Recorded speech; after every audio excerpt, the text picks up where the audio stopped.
Gunung Merapi adalah salah satu titik sumbu filosofi Yogyakarta yang letaknya berada di bagian paling utara dari wilayah Daerah Istimewa Yogyakarta, DIY. Gunung berapi yang satu ini terkenal di seluruh Indonesia, bahkan dunia. Sebab, Gunung Merapi adalah gunung berapi paling aktif di seluruh Indonesia. Lantas, apa itu sumbu filosofi Yogyakarta dan apa hubungannya dengan Gunung Merapi?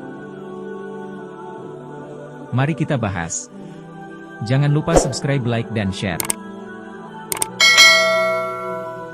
Sumbu filosofi Yogyakarta adalah garis imajiner yang membentang dari Gunung Merap, Tugu Jogja, Keraton Yogyakarta, Kandang Menjangan, dan berakhir di Laut Selatan. Sumbu filosofi Yogyakarta dibuat oleh Sri Sultan Hamengkubuwono I. Sri Sultan Hamengkubuwono I menata kota Yogyakarta membentang arah utara sampai selatan dengan membangun Keraton Yogyakarta sebagai titik pusatnya. Sri Sultan Hamengkubuwono I juga mendirikan Tugu Golonggilik alias Palputih atau yang dikenal pula sebagai Tugu Jogja, di sisi utara Keraton Yogyakarta. Beliau juga mendirikan Panggung Krapyak di sisi selatan Keraton Jogja. Dari ketiga titik tersebut, apabila ditarik suatu garis lurus, akan membentuk sumbu imajiner yang dikenal sebagai sumbu filosofi Yogyakarta. Sebenarnya Gunung Merapi, Keraton Yogyakarta, dan Laut Selatan tidak secara persis berada dalam satu garis lurus. Oleh karena itu, sumbu filosofi Yogyakarta yang menghubungkan ketiganya disebut sebagai sumbu imajiner. Sumbu nyata secara fisik yang membentang utara-selatan dalam satu garis lurus adalah jalan yang menghubungkan Tugu Jogja, Keraton Jogja, dan Panggung Krapyak. Secara simbolis filosofis poros atau sumbu imajiner ini melambangkan keselarasan dan keseimbangan hubungan manusia dengan Tuhan, manusia dengan manusia, serta manusia dengan alam. Inilah legenda atau cerita rakyat tentang asal-usul Gunung Merapi. Alkisah, Pulau Jawa adalah salah satu dari 5 pulau besar di Indonesia. Letak Pulau Jawa pada masa lalu tidaklah rata, dapat dikatakan posisinya miring.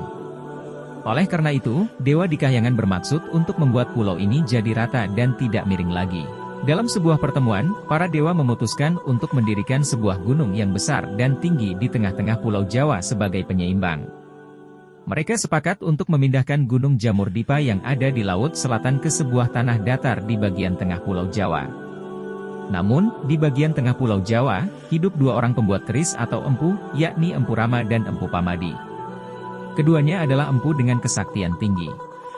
Dalam pertemuan para dewa, disepakati bahwa dua empu sakti tadi akan diminta untuk pindah ke daerah asal Gunung Jamur-Dipa, yakni di wilayah Laut Selatan. Para dewa akan terlebih dahulu menasihati kedua empu sakti agar segera pindah ke tempat lain. Dengan demikian, mereka tidak tertindih oleh gunung yang akan ditempatkan di daerah tempat tinggal mereka. Raja para dewa, yakni Batara Guru, mengutus Batara Narada, dewa penyarikan, dan sejumlah pengawal dari Istana Kahyangan, untuk membujuk kedua empu tersebut. Menjalankan tugas, utusan para dewa langsung menghampiri Empu Rama dan Empu Pamadi. Terlihat, Empu Rama dan Empu Pamadi sedang sibuk menempa besi yang dicampur dengan berbagai macam logam. Betapa terkejutnya Batara Narada, dewa penyarikan, dan para pengawal Kahyangan, saat menyaksikan cara Empu Rama dan Empu Pamadi membuat keris. Kedua empu tersebut menempa sebatang besi membara tanpa menggunakan palu dan landasan logam, melainkan hanya menggunakan tangan dan paha mereka. Batara Narada kemudian menghampiri dan menjelaskan permintaan para dewa kepada Empu Rama dan Empu Pamadi.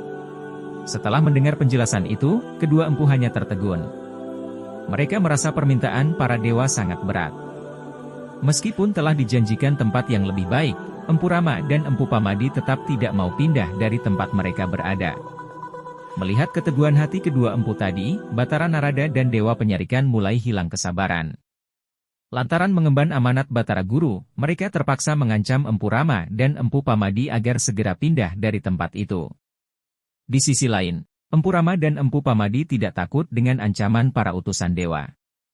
Sebab, mereka merasa bahwa mereka juga sedang mengemban tugas yang harus segera diselesaikan. Kedua belah pihak tetap teguh pada pendirian masing-masing. Akhirnya, terjadilah perselisihan di antara mereka.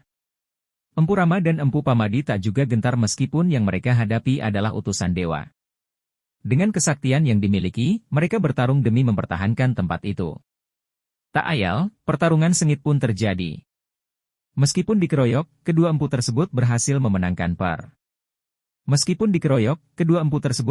memenangkan pertarungan. Batara Narada dan Dewa Penyarikan yang kalah dalam pertarungan itu segera kembali ke Kahyangan untuk melapor kepada Batara Guru. Mendengar laporan, Batara Guru menjadi murka dan memerintahkan Dewa Bayu untuk memindahkan Gunung Jamurdipa. Dengan kesaktiannya, Dewa Bayu segera meniup gunung itu, memindahkannya ke tengah Pulau Jawa.